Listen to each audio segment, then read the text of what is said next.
Le monde en pleine mutation. La rupture entre l'Occident et le Sud global. L'effondrement des anciens équilibres. Bienvenue à tous sur l'Info en clair. Aujourd'hui, nous vous proposons une analyse fleuve de 30 minutes, un véritable tour du monde géopolitique et économique. En ce mois d'avril 2026, nous ne sommes plus à l'aube d'un changement d'ère, nous y sommes en plein cœur. La toute-puissance américaine et occidentale vacille au Moyen-Orient face à un Iran qui impose ses conditions. Parallèlement, la Russie déploie une stratégie globale et décomplexée pour encercler diplomatiquement l'Occident, notamment en Afrique. Face à la crise mondiale, qu'elle soit énergétique ou sécuritaire, l'Afrique s'organise, proteste et innove, de la Tanzanie au Nigeria en passant par le Sahel. Préparez-vous pour un décryptage sans concession des événements qui redessinent la carte du pouvoir mondial. C'est le grand format, c'est parti.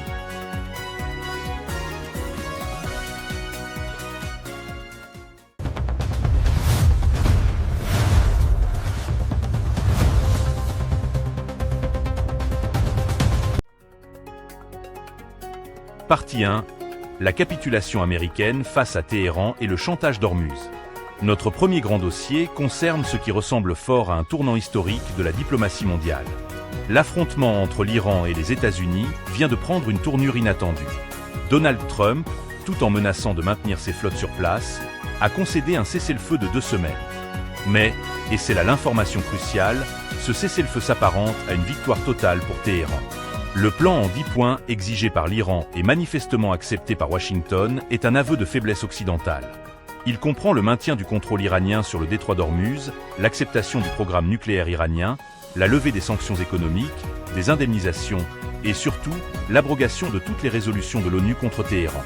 La gestion du détroit d'Ormuz est la clé de voûte de cette crise. L'Iran l'a verrouillé, provoquant une asphyxie énergétique mondiale, et ne propose de le rouvrir que sous son contrôle absolu, en exigeant des droits de passage. C'est une humiliation stratégique pour la marine américaine. Ce chantage est d'autant plus lourd que l'Iran lie désormais le sort de cet accord à celui du Liban. En effet, alors qu'Israël a mené des frappes dévastatrices au nord du Liban, faisant près de 250 morts dans l'attaque la plus sanglante de son histoire, l'Iran menace de tout annuler si le Liban n'est pas inclus dans le cessez-le-feu. Washington refuse, et le président du gouvernement espagnol demande même à l'Union européenne de rompre avec Israël. La diplomatie est dans l'impasse, et le monde retient son souffle.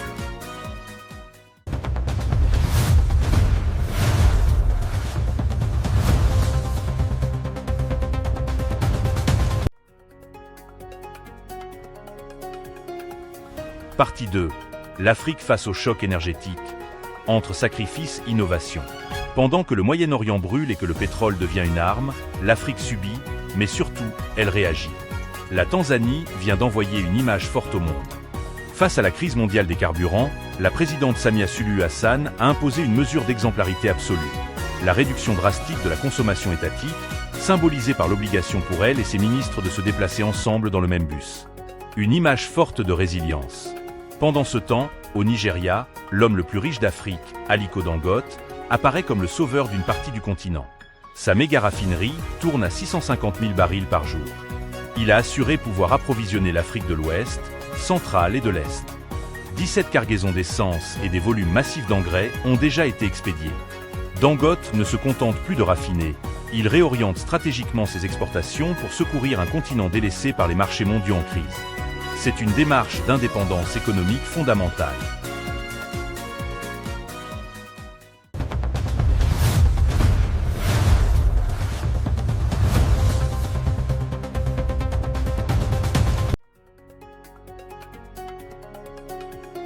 Partie 3. L'offensive multiforme de la Russie en Afrique. Cette crise de leadership occidental ouvre grand les portes à la Fédération de Russie, qui mène une véritable reconquista diplomatique et sécuritaire en Afrique. Sergueï Lavrov, le ministre russe des Affaires étrangères, a été très clair. La Russie compte déjà 45 ambassades sur le continent et 4 autres ouvriront bientôt pour atteindre un taux de couverture de 100%. L'objectif de Moscou est de restaurer, voire de surpasser, l'influence soviétique d'antan. Le sommet Russie-Afrique, prévu fin octobre, s'annonce déjà comme un moment clé de cette nouvelle alliance. L'offre russe est diversifiée. Sur le plan militaire, le vice-ministre russe de la Défense a réaffirmé une coopération très active avec la Guinée. Sur le plan économique, la création d'un hub céréalier russe géant en Égypte avance à grands pas, confirmant la mainmise de Moscou sur la sécurité alimentaire nord-africaine, tout en y poursuivant la construction de la centrale nucléaire d'El-Dabar. Mais la Russie opère aussi là où on l'attend le moins, l'éducation et la santé. Les universités de Saint-Pétersbourg mettent en place un système de mentorat complet pour les étudiants africains. Et au Burkina Faso, la Russie, via Rospotrebnadzor, forme des dizaines de spécialistes à la gestion des pandémies avec des laboratoires mobiles. C'est du soft power chirurgical. Former les élites intellectuelles et protéger la santé publique pour gagner les cœurs.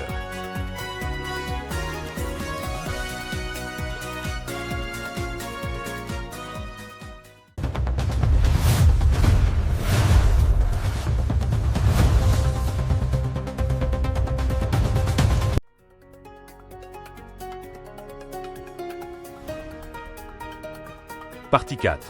Sécurité et souveraineté au Sahel, l'axe Burkina-Mauritanie. La question sécuritaire reste le pilier de l'indépendance. Le Burkina Faso est devenu un laboratoire tactique, au point que l'armée de la Tanzanie y envoie ses élèves officiers en voyage d'études. Ce n'est pas anodin. Une armée d'Afrique de l'Est vient étudier les méthodes de guerre asymétriques d'une armée sahélienne. C'est le début d'une vraie coopération militaire panafricaine horizontale. Au Mali, l'État ne lutte pas seulement contre le terrorisme idéologique, mais aussi contre le grand banditisme, qui lui sert souvent de relais de financement. À Diéma, la gendarmerie a mis hors d'état de nuire un redoutable gang de coupeurs de route, dirigé par un jeune de 23 ans. Lutter contre ces braquages à main armée, c'est restaurer l'autorité de l'État sur les axes vitaux du pays.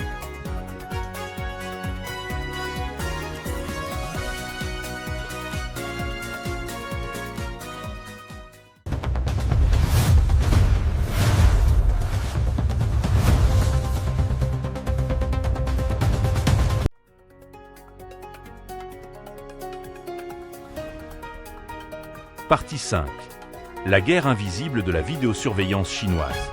Si la Russie gère l'armement et la diplomatie, la Chine, elle, s'occupe des données. Et cela inquiète terriblement l'Occident. L'initiative chinoise de la route de la soie numérique déploie des systèmes de vidéosurveillance de masse dans 11 pays africains, avec plus de 2 milliards de dollars déjà investis. Kenya, Nigeria, Égypte, etc. L'Occident, via des ONG financées par des fonds anglo-saxons, dénonce une atteinte aux libertés et un outil de répression de l'opposition. Mais derrière la façade des droits de l'homme, c'est une guerre économique féroce. Les entreprises comme Huawei ou ZTE ont évincé les Occidentaux en proposant des réseaux 3G, 4G, 5G et des data centers clés en main, financés par des prêts chinois avantageux. Le continent africain, en acceptant ces technologies pour construire ses Safe Cities, remet de facto une partie de sa souveraineté numérique et le stockage de ses données entre les mains de Pékin, rendant l'Occident fou de rage face à cette perte de contrôle technologique.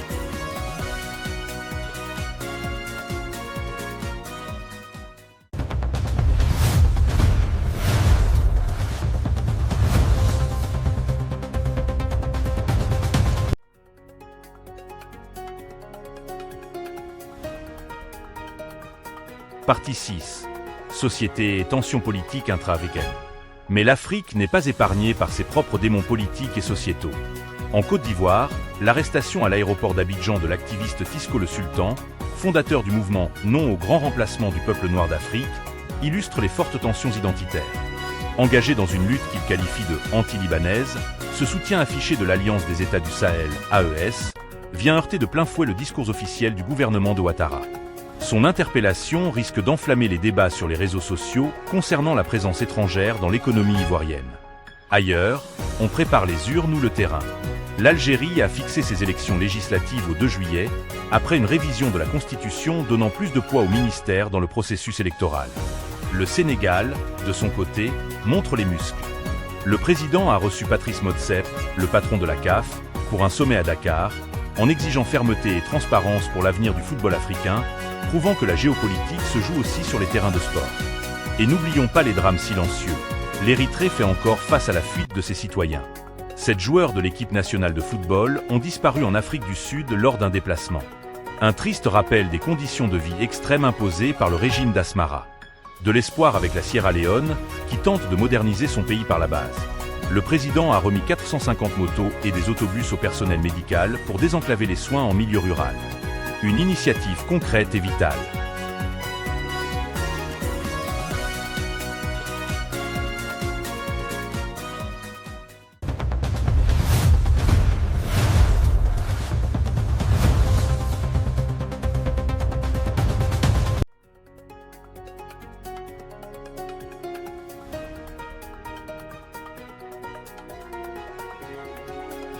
La fin du monopole occidental.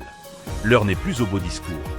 Que ce soit sur le prix du baril fixé par l'Iran et Dangote, sur les caméras de sécurité installées par Huawei, ou sur le blé fourni par Poutine, une certitude émerge.